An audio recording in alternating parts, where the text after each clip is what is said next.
अब हम आपको आज ग्लैंडुलर टिश्यू के बारे में बताते हैं। ग्लैंडुलर टिश्यू क्या होते हैं? जो ग्लैंडुलर टिश्यू ग्लैंड के आकार के होते हैं या ग्रंथि या पोटली के आकार के होते हैं, जिसमें किसी ना किसी एंजाइम और हार्मोन्स का सेक्रीशन होता है। इसकी जो ग्लैंडुलर टिश्यू होते हैं आपके, क्योंकि ग्लैंडुलर टिश्यू जो होते हैं वो सेल के कलेक्शन से बनते हैं, और कैसी सेल्स? जो ग्लैंडुलर सेल्स हो, ग्लैंडुलर सेल्स के कलेक्शन से ग्लैंडुलर टिश्यू बनते हैं। और ग्लैंडुलर सेल जब शरीर में कुछ अंगों का निर्माण करती हैं, उन्हीं को हम लोग ग्लैंड्स कहते हैं। ग्लैंड्स जो होती हैं, ग्रंथि भी आपकी 3 प्रकार की होती हैं। एक तो एक कोशिकीय ग्रंथि, बहुकोशिकीय ग्रंथि और mixed glands, unicellular glands, multicellular glands और मिक्स्ड ग्लैंड्स। तो जो आपकी यूनिसेलुलर ग्लैंड्स होती हैं, या सारी ग्लैंड्स जो भी होती हैं इसकी ग्लैंडुलर टिश्यू की, वो एपिथेलियल सेल से मिलकर के बनी होती है, जिन्हें क्या कहते हैं? Unicellular glands. अब आपका आया नेक्स्ट मल्टीसेलुलर ग्लैंड्स। जो मल्टीसेलुलर ग्लैंड्स होती हैं वो भी 3 तरीके के, exocrine, endocrine and mixed. Exocrine glands क्या होती हैं? जो डक्टस, जिनमें नलिका होती है या नलिका के समान आकार वाली होती है। जैसे ये देखिए, ये एपिथेलियल टिश्यू की बनी, ये ट्यूब की तरीके, इसे हम लोग बोलते हैं डक्टस ग्लैंड।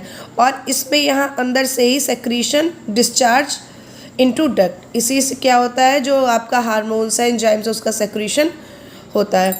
एक्सोक्राइन डक्ट क्या होती है? एक्सोक्राइन जो एंडोक्राइन होती हैं, जो एक्सोक्राइन आपकी ग्लैंड्स होती हैं वो डक्टस होती हैं, उसमें नलिकावत रचना होती है। और जो एंडोक्राइन जो ग्रंथियाँ होती हैं वो आपकी डक्टलेस होती हैं। डक्टलेस का मतलब नलिका विहीन, समझिए नलिका विहीन क्या होती है, क्योंकि इसमें होता क्या है कि इसमें सेक्रीशन डायरेक्ट आपका नलिका से ना हो करके इसमें जो आपकी एंडोक्राइन ग्लैंड्स हैं, एंडोक्राइन ग्लैंड्स में सेक्रीशन क्या होता है? जो इसकी एपिथेलियल टिश्यू डायरेक्ट आपके जो आपका टिश्यू फ्लूइड है, ऊतक द्रव्य है, उसमें टूट करके सीधे आपके ब्लड में मिल जाती हैं। ठीक है।